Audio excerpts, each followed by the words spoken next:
Ang daming budol sa akin ni TikTok the past few days, guys, at nakakatawa kasi kanina sabay-sabay silang nagdatingan. So it's a happy weekend indeed. Let's do some unboxing. So sa apat na dumating na to kanina, unahin natin itong pinaka-bulky. Let's open up this one first.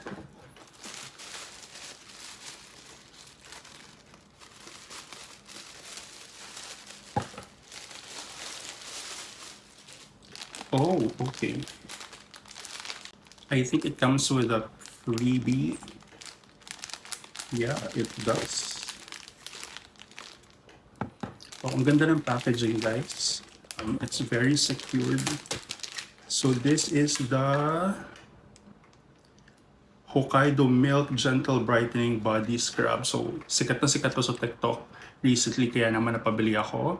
Let's see how it will work.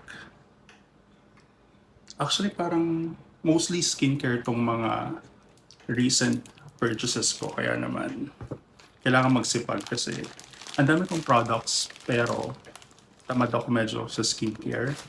Kaya kailangan natin seryosohin. So ito pa yung freebie niya. There. Yo. So pang scrub pag maliligo. Nice, not, parang ilan lang yung products na nabili ko so far na ganito ka ganda yung packaging. It's very secured.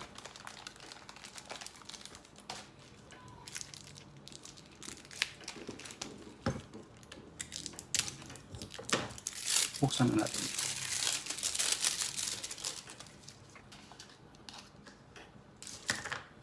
Ito yung sinasabi nilang amoy ice cream. Or parang ice cream yung itsura. And yeah, ang sarap ang amoy. This is how it looks like. So let's try it. And I'll give you a feedback after a few tries to check kung may effect ba sa akin. So let's hope for the best. Wish na luck. So, one down. Let's see. Okay. May box. Let's try this one.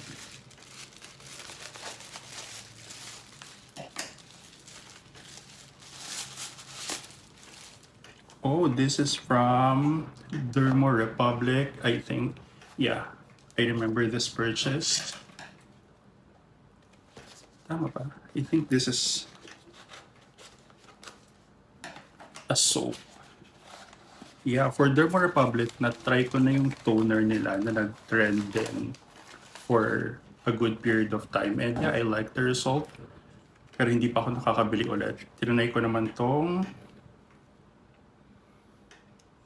there. This is the Dermo Republic Power White Body Bar with glutathione plus kojic acid, dipalmitate plus alpha-arbutin. See, sabi ko sa inyo, puro skincare. So, ayan, laki niya. Good. I can't recall the exact price, but I think this is less than 200. This one is less than 300. Regular price yata yung nung time na nag-check out ako. Alright, 2 down. Let's see. This is... Let's find out.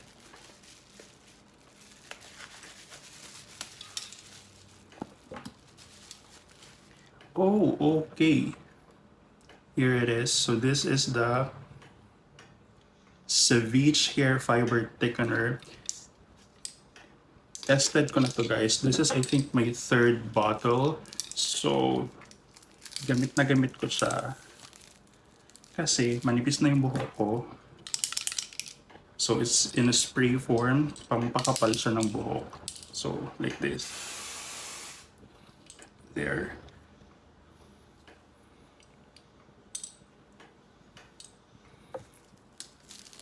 Actually, meron akong ibang klase na to. Wait lang. I think I have it here. Yeah. So, aside from the spray, which is ganito yung itsura, meron din ako nung... I think ito yung pinakauna na lang product. So, there. See, gamit na gamit ko siya. And then, meron din nito. which is pang touch up ng roots. So meron siyang, ayan, and this is the black powder. So it usually works this way.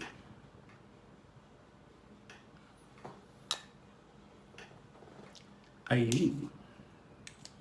Pero ito yung pinaka-gamit na gamit ko. Kaya nga naka third bottle na ako kasi it's convenient dahil it's on a spray form. There you go. Tatlo na guys. We're down to the last one. And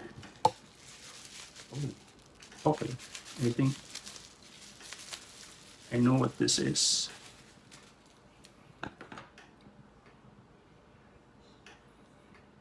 Yeah, this is an eyebrow pencil na 2-tip. There. Ako naman, makapal yung kilay ko pero may mga parts na walang buhok. So, it doesn't look good. Kaya pinapantay ko siya using an eyebrow pencil.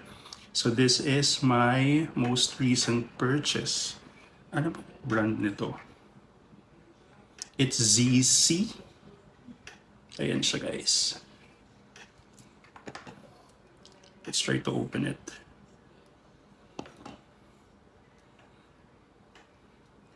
It's my first time to purchase from this brand. Yung ibang pencil na ginagamit ko, iba-ibang brand actually. Hold on, let me get it. Ang hirap niyang buksan.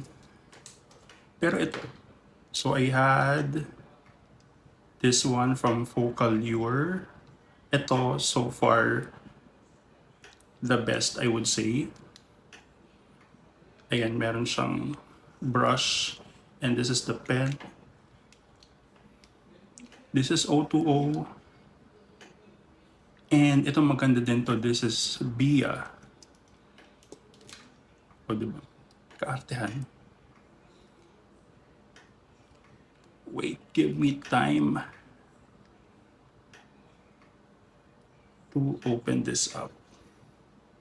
Wait lang.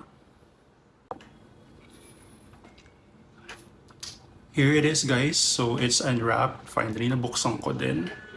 And nakakatawa kasi. Dalawa nga yung tip niya. Ayan. Let me try. Pero hindi kasi nakalagmay. For this video, I'm using the one from O2O. So, itry natin siya dito sa kamay ko.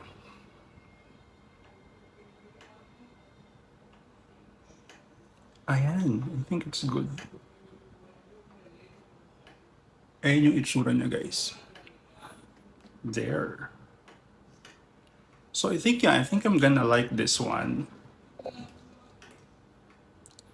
Ayan, so ito yung apat na dumating today. But other than these, ano ba? Ito yung mga recent purchases ko rin from the past few weeks. So, etong Bonita, nagte-trend din to. Actually, it's my sister na bumudol sa akin to try this one. So, I've used it for a few days now. So far, so good, but I'll be able to give you a proper recommendation, let's say after mga lahati yung bottle. Let's see kung nakakaputi nga ba siya talaga ng mga dark areas. But according to my sister, her experience with the product is good so far. But aside from this, ito. So, ako user na ako ng HSI Motivational Perfumes. Ito yung recent na na-try ko, which is the Afternoon Swim. Pero yung OG favorite ko talaga is Eclat. Yung Eclat ng HSI is very long-lasting, plus it smells really seductive. At ang lakas ng dating niya talagang naamoy ka ng mga tao when you pass by. There, for this one, Afternoon Swim, light lang siya compared to Eclat. It's cool yung dating niya. Ayan, Afternoon Swim, so. But, I think it's still good, pero Eclat pa rin ako. I think may in-order ako, pero hindi pa siya dumadating. So, hopefully in the next 2 days, I'll have another bottle of Eclat from HSI Motivational. But this one, so far so good. Para bago lang sa pang-amoy. Pero ayun nga, loyalty is to Eclat. There you go guys. I hope you enjoyed as much as I did. And if you want more of these, please follow.